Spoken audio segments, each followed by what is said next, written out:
Good morning to all members and all leaders. Very good morning, very good morning. Dear friends, whole MFS or ওপৰত মই আজি বিশ্লেষণ কৰিবলৈ ওলাইছো অসমীয়া ভাষাত ঠিক আছে আৰু মেটাফৰ্ছৰ যেটো হোল MFS হয় কি সিস্টেমত কেনেকৈ আমি প্ৰফিট পাম কি হ'ব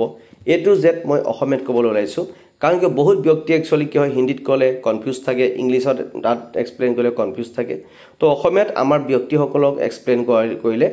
নিথৌ আনন্দিত হ'ব হয়নে নহয় বাৰু হেতু কাৰণে মই চেষ্টা কৰিম এতিয়া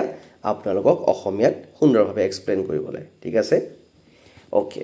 এতিয়া সক মই ইংলিশটো কাটি দিছো তক এতিয়া এমএফএছ ধৰি ৰাখক আৰম্ভ কৰক মানে কি আমি গুগলত যেতিয়া আমি এটো কনভাৰ্ট কৰো তেতিয়া কম বেলেগ ধৰণে আহে স্পেলিং আপুনি বলে হল এমএফএছ ধৰি ৰখা যেটো অলৰেডি আৰম্ভ হৈ গৈছে হোল এমএফএছ কৰাৰ হেতু ওপৰত আমি বিশ্লেষণ কৰিবলৈ ওলাইছো ইয়াত তলত কৈছে যে বহু প্ৰত্যাশিত এই হোল এমএফএছৰ মুকলি সময় আহি আছে আৰু অহা কেদিনমানৰ ভিতৰত হেয়া হ'ব মানে এই হোল এমএফএছটো অতি কেদিনমানৰ ভিতৰত আমাৰ ষ্টাৰ্ট হ'ব অলৰেডি আজি যেটো অলৰেডি আমাৰ কিছুমান মানে কইন আমাৰ যেটো এমএফএছত অলৰেডি আমাৰ ইনক্ৰিজ হৈছে চাও স্টেপ বাই স্টেপ আজি যেটো ইনক্ৰিজ হৈছে বাঢ়িছে আমি ডেইলি আমাৰ আজি যেটো আহিছে একচুয়ালি আজি পৰা একচুয়ালি আমাৰ এটো কিছুমান কইন আমাৰ এড হৈছে ওপৰ এমএফএছত চাও আমি কেনেকৈ কি হয় আৰু দুদিনমানৰ পাছত মই তাৰ ওপৰত পাইলে আৰু এক্সট্ৰা এক্সপ্লেইন কৰিম ঠিক আছে এতিয়া চাও আহক আমি একেলগে বুজি পাও যে এইচ এমএফএছ কি ইয়াক কি কামত ব্যৱহাৰ কৰা হ'ব আৰু এই টোকেন কিহৰ বাবে কি কামত ব্যৱহাৰ হ'ব আৰু কিহৰ বাবে হ'ব এটা আমি ভালদৰে বুজোৱা হ'ব ঠিক আছে এইচ এমএফএছ কি H এমএফএছ means whole MFS means কি আৰু জানে না জানে কয় MFS means ফোর্স কোন আনটা নাম MFS বুলি শর্ট ফর্মত জানা যায় এটা ৰেপ MFS আৰু এটাৰ পৰা 1 এইচ MFS সদস্যসকলক অনুগত্য আৰু দীৰ্ঘম্যাদী ফোৰ্স কইন ধৰি ৰখাৰ বাবে অতিৰিক্ত সুবিধা আদায় কৰাৰ অনুমতি দিয়ে 1:1 ৰেশিও হ'ব এটো 1 MFS is equal to 1 is MFS 1:1 হ'ব ঠিক আছে মানে এইচ MFS এটাৰ যি ভ্যালু থাকিব 1 MFS ৰ সেম ভ্যালু থাকিব এতিয়া স্টেপ বাই স্টেপ আমি যেটা প্ৰ্যাকটিক্যাল হ'ব তেতিয়া আমি আৰু ভালকে বুজি পাম এতিয়া চাওক ব্যৱহাৰকাৰীৰ বাবে ইয়াৰ অৰ্থ কি যিসকল মানে ব্যৱহাৰ কৰিব তেওঁলোকৰ বাবে কি প্ৰফিট হ'ব চাওক প্ৰথমতে এইচ MFS ব্যৱহাৰকাৰী সকলক সক্ৰিয়কৰণ পৰিমাণৰ 5 বহুগুণ কমত ইউনিভাৰ্ছত অভিগমসমূহ নৱীকৰণ কৰাৰ অনুমতি দিবলৈ ডিজাইন কৰা হৈছে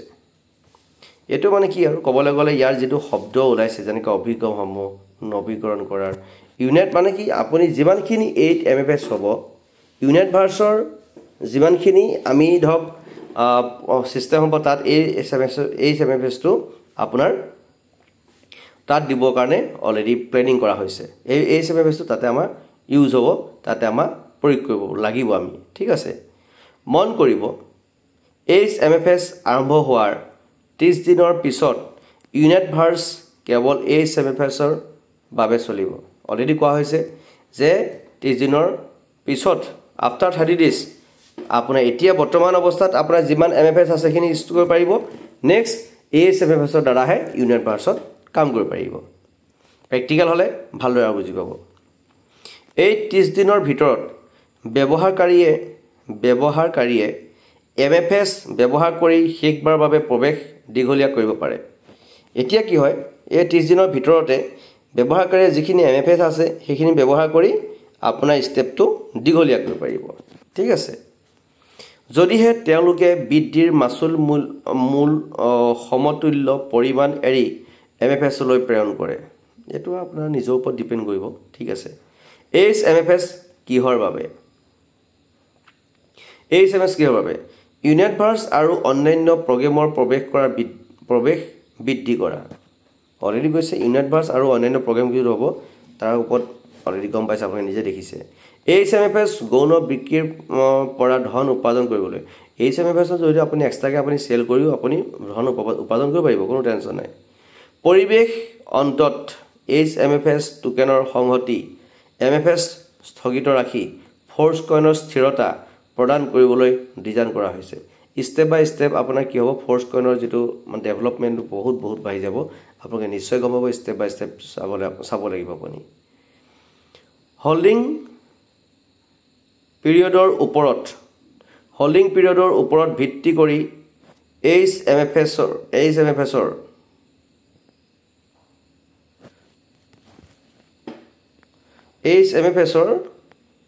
সূচকাংকও বৃদ্ধি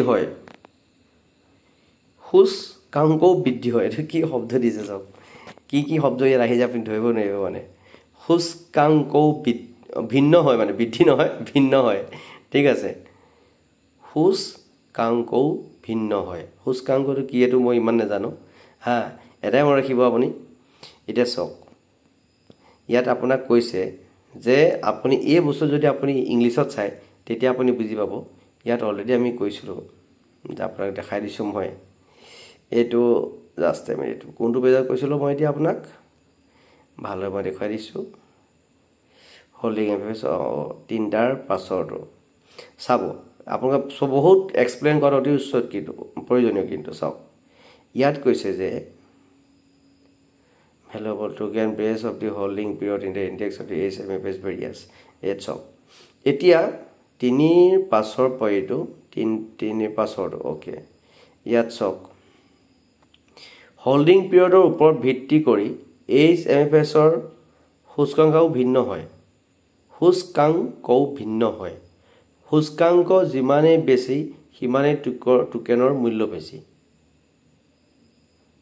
সূচকাংক মানে কি হ'ব চক এতিয়া কথা হল কি যিমানেই ভিডিঅ' সিমানেই টোকেন মানে কি যিমানেই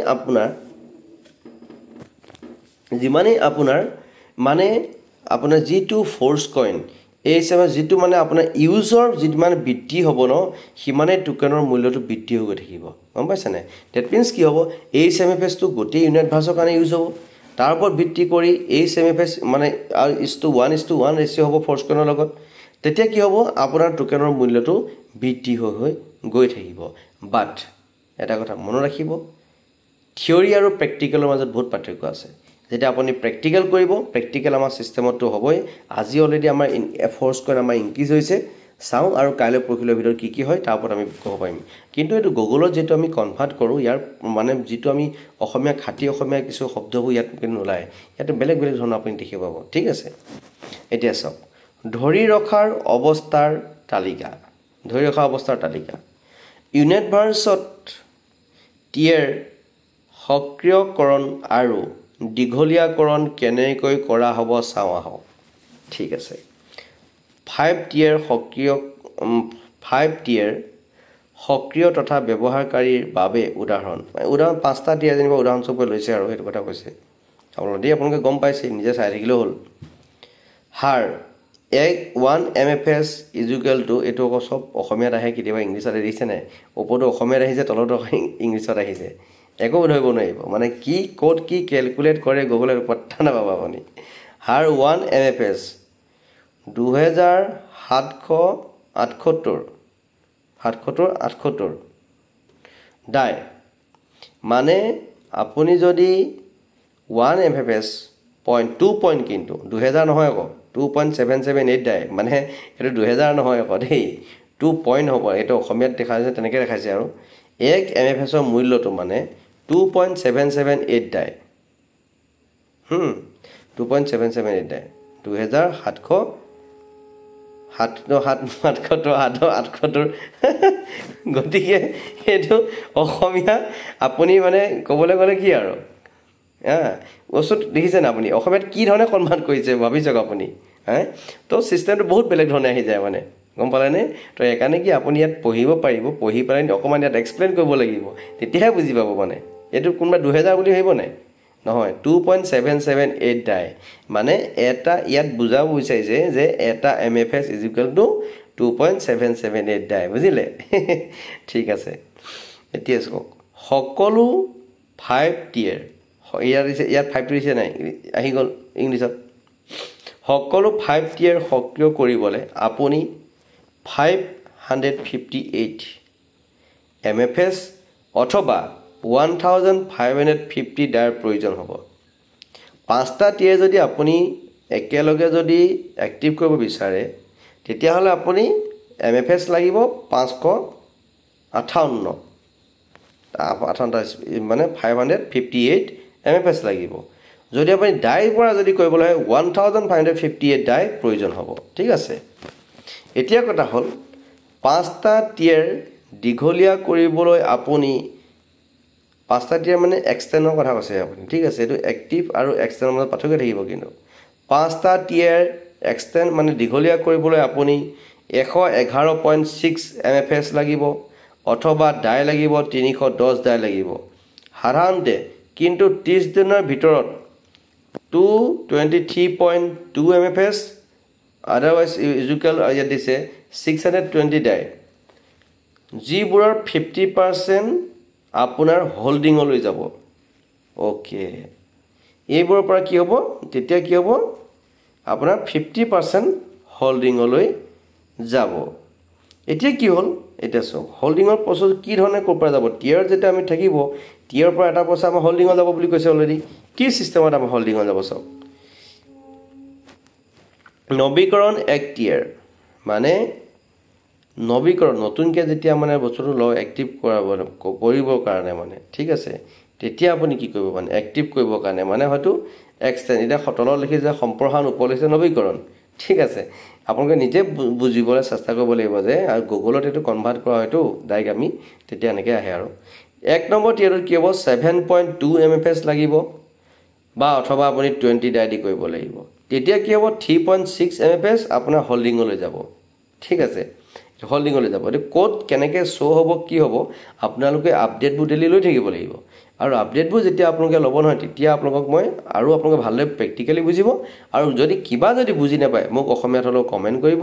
আৰু মই পাৰিলে অসমীয়াত আপোনালোকক এক্সট্ৰাকে যেনেকৈ এটা দিছো এক্সট্ৰাকে ভিডিঅ'খিনি দিবলৈ চেষ্টা কৰিম সম্প্ৰসাৰণ 2 টিয়াৰ 2 নম্বৰ টিয়াৰটো কি হৈছে ভাবিব দেখিছেনে 18.8 MFS 18 নহয় একচুয়ালি 14.8 মানে 14.8 MFS এটো অসমীয়া আহি গ'ল আকৌ মাজতে দেখিলে আপুনি অসমীয়া আহি গ'ল তো ওপৰত আকৌ ইংলিছ আহিলে তলত আকৌ অসমীয়া আহিলে ভাবি চাওক আপুনি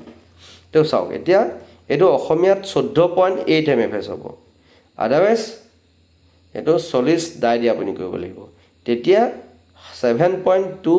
MFS হোল্ডিং লৈ যাব 2 নম্বৰ টিয়াৰটোৰ পৰা 3 নম্বৰ টিয়াৰটোত কি হৈছে 28.8 MFS লাগিব আদাৰৱাইজ 80 ডাই লাগিব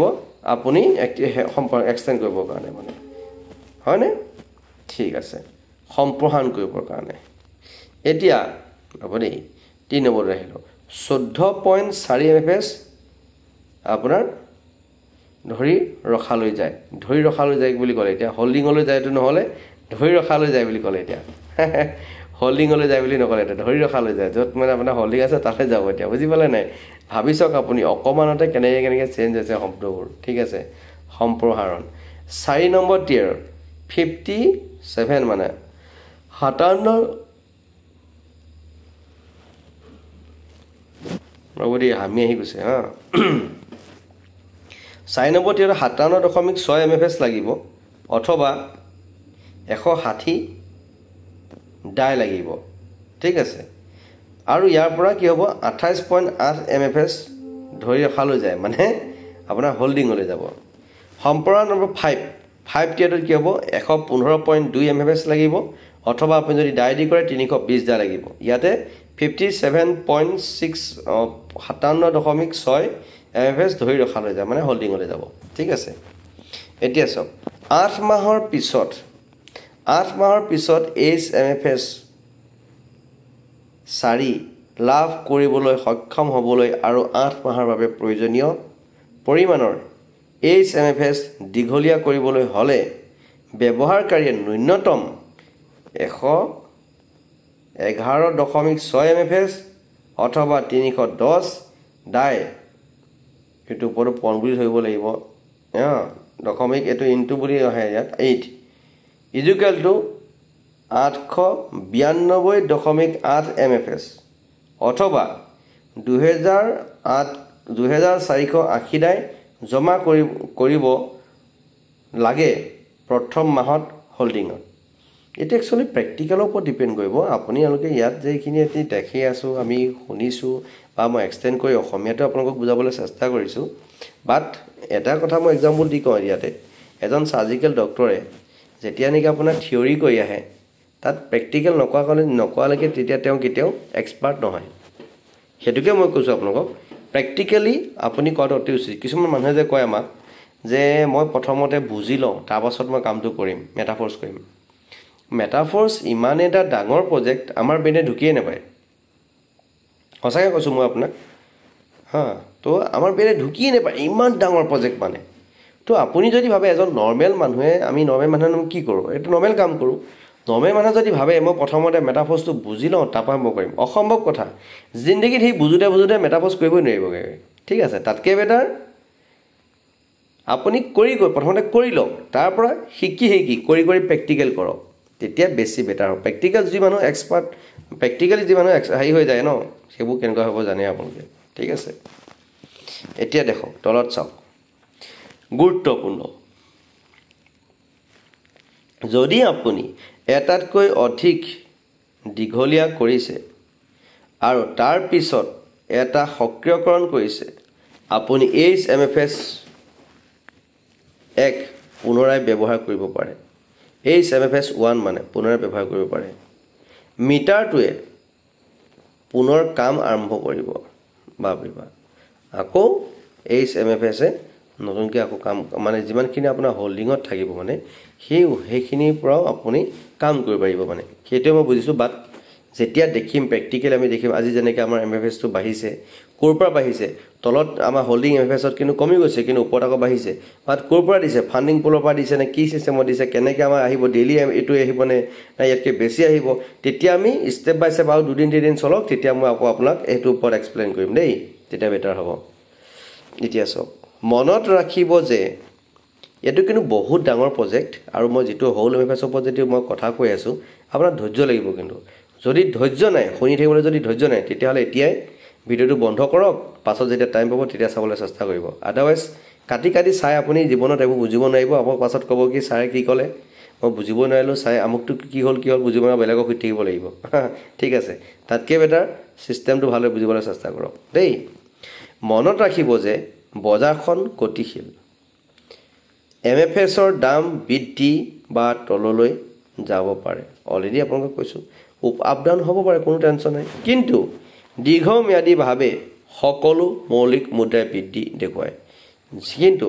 ভৱিষ্যতে মানে মানে ষ্টেপ বাই ষ্টেপ আপোনাৰ ফৰ্চখনৰ দামটো বৃদ্ধি হোৱাই দেখিব আপোনালোকে কোনো টেনশ্যন নাই বজাৰৰ সম্ভাৱ্য অস্থিৰতা বাবে এনে পৰিস্থিতি হ'ব পাৰে য'ত ব্যৱহাৰকাৰীৰ হাতত টিয়াৰ বৃদ্ধি কৰিবলৈ পৰ্যাপ্ত টোকেন নাথাকে এইটো হ'ব পাৰে কেতিয়াবা তাৰ পিছত আপুনি বজাৰৰ এক্সচেঞ্জত হেৰাই যোৱা পৰিমাণৰ HMFS কিনিব লাগিব HMFS আপুনি মানে কিনিব পাৰিব কোনো টেনশ্যন নাই ঠিক আছে তাৰ পৰা আপুনি আকৌ টিয়াৰটো এক্সচেঞ্জ কৰিব পাৰিব অলৰেডি কোৱা হৈছে যে টিয়াৰৰ কাৰণে HMFS লাগিব এই পৰিস্থিতিৰ পৰা হাত সাৰিবলৈ আমি কিছু MFS ৰিজাৰ্ভ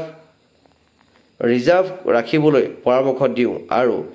বিনিময় হাৰৰ পাৰ্থক্যৰ প্ৰতি লক্ষ্য ৰাখিবলৈ পৰামৰ্শ দিওঁ চাওক আমি এইটো কি চিষ্টেমত কেনেকৈ HMFS হ'ব কেনেকৈ প্ৰেক্টিকেল কৰিব পাৰিম তেতিয়া গম পাম নিশ্চয় তেতিয়া আমি সকলোকে আৰু ভালদৰে জনাব পাৰিম টিয়াৰ দীঘলীয়া কৰা এটা লাভজনক উপায় হ'ল সকলো স্তৰ আগতীয়াকৈ নৱীকৰণ কৰা ঠিকই কৈছে এবাৰ HMFS আৰম্ভ হ'লে আপুনি আগতীয়াকৈ MFSত আপোনাৰ টিয়াৰ দীঘলীয়া কৰিব পাৰে এটা ডাঙৰ ৰেহাইত আৰু বজাৰৰ অস্থিৰতাক লক্ষ্য নকৰাকৈ অলৰেডি আগতে কোৱা হৈছে এইটো MFS যদি আপুনি টিয়াৰটো এক্সচেঞ্জ কৰি ল'ব পাৰে তাতকৈ আগত HMFS আৰম্ভ নোহোৱাৰ আগতেই যদি এনে পৰিস্থিতিৰ সৃষ্টি হয় যে শেষত আপুনি HMFS উদ্ধৃত লাভ কৰে HMFSৰ মানে বেছি লাভ হ'ব তেতিয়া আৰু কৈছে যেনিবা তেতিয়া তেন্তে আপুনি সদায় এক্সচেঞ্জত অতিৰিক্তখিনি বিক্ৰী কৰি তাৰ ওপৰত ধন ঘটাব পাৰে HMFS যিখিনি আপোনাৰ প্ৰয়োজন হ'ব তাৰ ওপৰত যিখিনি বেছি থাকিব সেইখিনি আপুনি চেল কৰিব পাৰে আপুনি বজাৰত আপোনাৰ বেলেন্সত ধনৰ মজুত ৰখাৰ পক্ষত আন এটা যুক্তি মানে ষ্টেপ বাই ষ্টেপ আপোনালোকে কেনেকৈ এই MFSটো মানে আপুনি চেল কৰিব পাৰিব অপশ্যন আহিব তাতে যেতিয়া অপশ্যন আহিব তেতিয়া আমি আপোনালোকক আৰু সুন্দৰভাৱে জনাব পাৰিম আৰু অলৰেডি কৈছোঁ যে ভেষ্টিং অলৰেডি ষ্টাৰ্টেড হৈছে অলৰেডি মই কৈছোঁ আজি আমাৰ ভেষ্টিঙৰ অলৰেডি কইন আমাৰ MFSত অলৰেডি কইন বাঢ়ি গৈছে ভেষ্টিঙৰ প্ৰাইচ ক'ৰ পৰা দিছে নে কি কেনেকৈ ধৰণে দিছে একচুৱেলি আমি প্ৰেক্টিকেলি আৰু কেনিমান হ'লে আমি গম পাম আৰু হোল MFSৰ ওপৰত যিখিনি মই কথা ক'লোঁ আপোনালোকক এইটো টিয়াৰ ষ্টেপ বাই ষ্টেপ সম্পাদন কৰিবৰ কাৰণে কি ধৰণে কেনেকৈ হয় অলৰেডি ইয়াত ক'লোঁ কওঁতে কিবা কিবি ভুল ভ্ৰান্তি হ'ব পাৰে ডিয়াৰ ফ্ৰেণ্ডছ ছাৰ এণ্ড মেডামসকল আপোনালোকে মাফ কৰি দিব কিন্তু এটা কথা মই কওঁ যিমান পাৰোঁ চেষ্টা কৰিছোঁ আপোনালোকক মানে বিশ্লেষণ কৰিবলৈ এক্সপ্লেইন কৰিবলৈ ঠিক আছে আৰু এইটো একচুৱেলি গুগলত আমি কনভাৰ্ট কৰাৰ কাৰণে এইটো দেখিছে অলৰেডি কিছুমান অসমীয়া কিছুমান বেলেগ ধৰণে আহে ইংলিছতে আহে কিছুমান একদম বেলেগ ধৰণৰ মানে শব্দবোৰ আহিছে চ' কথা হ'ল কি এইখিনি আমি গুগলত কনভাৰ্ট কৰোঁ এনেকৈ ধৰণে দেখা যায় আপুনিও নিজে কনভাৰ্ট কৰি ল'ব পাৰিব ঠিক আছে কিন্তু এটা কথা মই কওঁ যিখিনি কৈছোঁ এনেকৈ ধৰণে কোনো আপলাইনে আপোনালোকক এনেকৈ ধৰণে নুবুজায় কেতিয়াও ক'তো নেদেখিব আপুনি চাব কিন্তু এটাই কথা মই কওঁ ষ্টেপ বাই ষ্টেপ আপোনালোকে আমাৰ ছিষ্টেম আমাৰ যদি চেনেল যদি ফ'ল' কৰে বা ৱেবছাইট যদি ফ'ল' কৰে তেতিয়া নিশ্চয় আপোনাৰ A to Z আপডেট মই আপোনাক ফাৰ্ষ্ট আপুনি পাব দ্বিতীয়তে আপোনাক মই দিবলৈ চেষ্টা কৰিম আৰু যদি ভাল লাগিছে লাইক এবাৰ দিলে ভাল হয় আৰু এতিয়ালৈকে যদি আপোনালোকে আমাৰ চেনেলটো ছাবস্ক্ৰাইব কৰা নাই ছাবস্ক্ৰাইব কৰি পেলাই বেল বুটামটো হিট কৰি ৰাখিব তেতিয়া কি হ'ব মেটাফৰ্ছত যিকোনো আপডেট হয় আপুনি ফাৰ্ষ্ট পাব আদাৰৱাইজ কোনো নহ'লে আপুনি বহুত মিছ কৰি যাব ডিয়াৰ ফ্ৰেণ্ডছ মেটাফৰ্ছক আপুনি হালকাকৈ নল'ব বহুত ডাঙৰ এটা প্ৰজেক্ট হয় ইয়াক আপুনি এতিয়ালৈকে বুজাই নাই আহিবলগীয়া দিনত 14-15টা ৰাস্তাৰ জৰিয়তে আমি ইনকাম কৰিবলৈ গৈ আছোঁ মেটাফৰ্ছত টোটেল 14-15টা ৰাস্তাৰ জৰিয়তে আপুনি ইনকাম কৰিব বৰ্তমান অৱস্থাত আমি 4-5টা ৰাস্তাৰ জৰিয়তে আমি ইনকাম কৰি আছোঁ অনাগত দিনবোৰ দেখক 14-15টা ৰাস্তা যেতিয়া অপেন হৈ যাব তেতিয়া এক মাহত আমাৰ নিচিনা মানুহৰ কাৰণে 1 কোটি 2 কোটি টকা চুটকি খেল হ'বলৈ গৈ আছে তো প্ৰত্যেক ব্যক্তিয়ে কৰোৰ টকা কমাব আৰু অনাগত দিনবোৰত ওপৰলৈ যদি আমাক ভালদৰে ৰাখে তেতিয়াহ'লে নিশ্চয় আমি আপোনাক প্ৰেক্টিকেলি দেখাবলৈ সক্ষম হ'ম আৰু ইয়াৰ ওপৰত হোল MFSৰ ওপৰত আৰু কি ধৰণে এতিয়া অলৰেডি ষ্টাৰ্ট হ'ব হোল MFSটো ষ্টাৰ্ট হোৱাৰ লগে লগে ইয়াৰ ওপৰত মই প্ৰেক্টিকেলি আপোনাক দেখাবলৈ সক্ষম হ'ম যিমান পাৰোঁ সোনকালে আপোনালোকক মই নেক্সট আপডেটটো দিবলৈ চেষ্টা কৰিম কাৰণ অতি কম সময়ৰ ভিতৰত আমাৰ হোল MFSটো আৰম্ভ হ'বলৈ গৈ আছে চ' ডিয়াৰ ফ্ৰেণ্ডছ অলৰেডি আপোনালোকক অলৰেডি নিজক ভেষ্টিং অলৰেডি ষ্টাৰ্টেড অলৰেডি হৈ গৈছে ভেষ্টিং তো তাৰ ওপৰত অলৰেডি মই কালি অলপ ৰিমাইণ্ড কৰি আছোঁ আপোনালোকক যিমান পাৰে সোনকালে ভেষ্টিঙৰ ওপৰতো আমি জনাটো অতি দৰকাৰ চ' যিমান পাৰে সোনকালে আপোনালোকক ষ্টেপ বাই ষ্টেপ আপডেট ল'বলৈ চেষ্টা কৰক আৰু অসমীয়া হিন্দী ইংলিছ 3টা লেংগুৱেজত মই আপোনাক এক্সপ্লেইন কৰিম যদি কিবা ডাউট বা কিবা কুৱেশ্যন থাকে আপোনালোকে মোক কমেণ্ট কৰিব তাৰ ওপৰতো মই আপোনালোকক এক্সপ্লেইন বা আপোনাক বুজাবৰ কাৰণে চেষ্টা কৰিম চ' ডিয়াৰ ফ্ৰেণ্ডছ